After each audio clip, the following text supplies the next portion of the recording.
Bonjour à tous. La syntaxe est comme les règles d'un jeu que vous ne pouvez pas changer. C'est comme jouer au Monopoly et essayer d'inventer vos propres règles.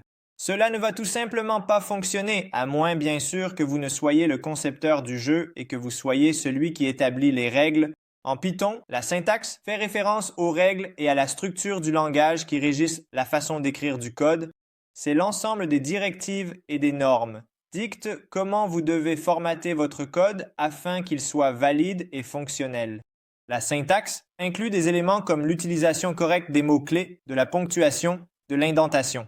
Par exemple, utiliser un deux points à la fin d'une instruction if et indenter les lignes en dessous fait partie de la syntaxe pour créer une instruction conditionnelle en Python. Si vous ne suivez pas la syntaxe correcte en écrivant du code Python, vous obtiendrez une erreur de syntaxe. Cela signifie que le code que vous avez écrit ne respecte pas les règles du langage et que l'interpréteur Python ne peut pas l'exécuter. Il est important de prêter attention à la syntaxe lors de l'écriture de code Python, car même de petites erreurs peuvent causer de gros problèmes.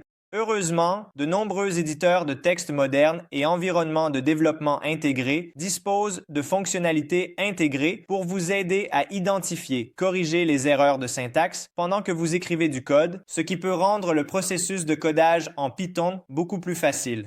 En Python, la syntaxe est relativement simple et facile à apprendre avec un accent sur la lisibilité et la simplicité. Voici quelques-unes des règles de syntaxe de base en Python. Respecter ces règles de syntaxe vous aidera à écrire un code propre, lisible et maintenable en Python. Comme comment ajouter des commentaires, des notes et des explications à votre code sans affecter sa fonctionnalité. Pourquoi la capitalisation est-elle importante en Python? Comment l'utiliser correctement? Directives pour nommer les variables en Python. Comment créer des chaînes en Python en utilisant des guillemets? L'importance de l'indentation ou des espaces blancs en Python. Comment l'utiliser pour créer des blocs de code? Comment indiquer le début d'un bloc de code en Python? Comment diviser une longue ligne de code en plusieurs lignes pour une meilleure lisibilité? Comment indiquer la fin d'une instruction en Python? Alors, commençons. Vous pouvez ajouter des commentaires à votre code en utilisant le symbole dièse. Tout ce qui suit le symbole dièse sur une ligne est ignoré par l'interpréteur. Ici, vous pouvez voir l'exemple. Et tout ce qui suit le symbole dièse sur une ligne est ignoré par l'interpréteur. Donc, ceci est un commentaire. Et il y a un autre commentaire ici que vous pouvez voir commençant par le dièse.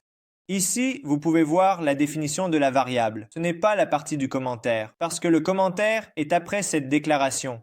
En Python, vous pouvez utiliser des guillemets triples, soit des guillemets simples, soit des guillemets doubles. Pour définir un commentaire multiligne, voici donc l'exemple que vous pouvez voir. Au début,